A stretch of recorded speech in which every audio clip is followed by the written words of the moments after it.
Media industry میں جعلی خبروں کا طوفان پریشان کن حد تک بڑھتا جا رہا ہے۔ ریٹنگ کی طلب اور مقابلے کی دوڑ نے اس نامناسب اور ناپسندیدہ روایت کو مزید فروغ دیا ہے۔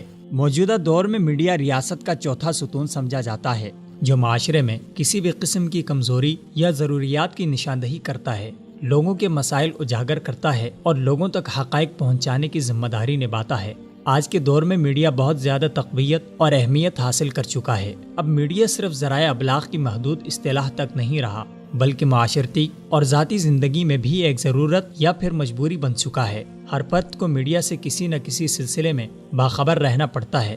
میڈیا کے اس بڑھتے ہوئے رجحان نے معاشرے کی اخلاقیات و اقدار پر بھی اثر انداز ہونا شروع کر دیا ہے، بلکہ اب معاشرتی برائیوں اور اچھائیوں میں میڈیا مرکزی کردار کا حامل بنتا جا رہا ہے۔ میڈیا پر آنے والی معلومات، شخصیات اور تجزیات پر لوگ بہت جلدی اعتماد کر لیتے ہیں۔ اعتماد نہ بھی کریں تو اس سے ایک ذہنیت کو فروغ ملتا ہے۔ اس لیے میڈیا انڈسٹری میں بہت سے اغراض و مقاصد والے لوگ اپنے اپنے مقاصد کے حصول کے لیے سرمایہ کاری یا انویسٹمنٹ کرتے ہیں۔ ایک طرف اس سے وہ میڈیا کو کمرشلائز کر کے خوب پیسہ کما رہے ہوتے ہیں، تو دوسری طرف اپنے من پسند افکار لوگوں کے اذہان میں ٹھونس رہے ہوتے ہیں۔ ان تمام چپقلشوں کے بیچ میڈیا نے معاشرے کے اندر بہت زیادہ برائیوں کو بھی جنم دیا ہے، جس میں اخلاقی برائیاں، بے یقینی، بے چینی اور سنسنی نمایاں ہیں۔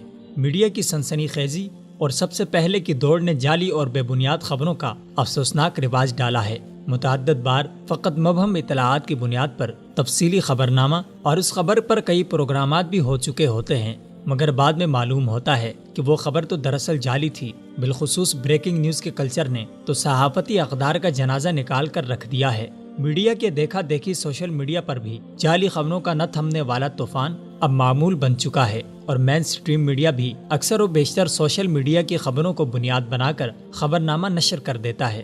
سوشل میڈیا ایک آزاد مگر بے لگام پلیٹ فارم ہے، جہاں ہر شخص اپنی مرضی اور آزادی سے اپنی من پسند خبر، چاہے وہ سچی ہو یا جھوٹی، لگا کر پھیلا سکتا ہے، اور اسے پوری دنیا میں پھیلانے کے لیے انتہائی قلیل وقت درکار ہوتا ہے۔ سوشل میڈیا پر اکثر جعلی خبروں میں مخالفین کو رگیدنے کا کام کیا جاتا ہے، خاص کر اپنے نظریاتی یا سیاسی مخالفین کے متعلق جعلی تصاویر اور خبریں بنا کر پھیلانا معمول بن چکا ہے۔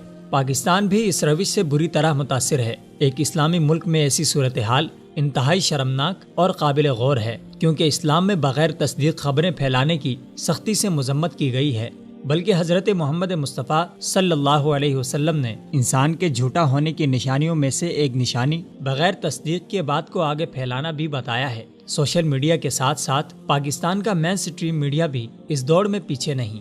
حالیہ دنوں ایک نجی ابلاغی ادارے کی رپورٹ کے مطابق 57.5% لوگوں کا خیال ہے کہ ٹی وی چینلز پر جعلی خبریں پاکستان کا سب سے بڑا مسئلہ ہیں۔ 44.8% افراد کے مطابق ٹی وی چینلز پر جعلی خبروں اور تبصروں کے ذریعے جھوٹ کو سچ بنا کر لوگوں کو دھوکہ دیا جاتا ہے۔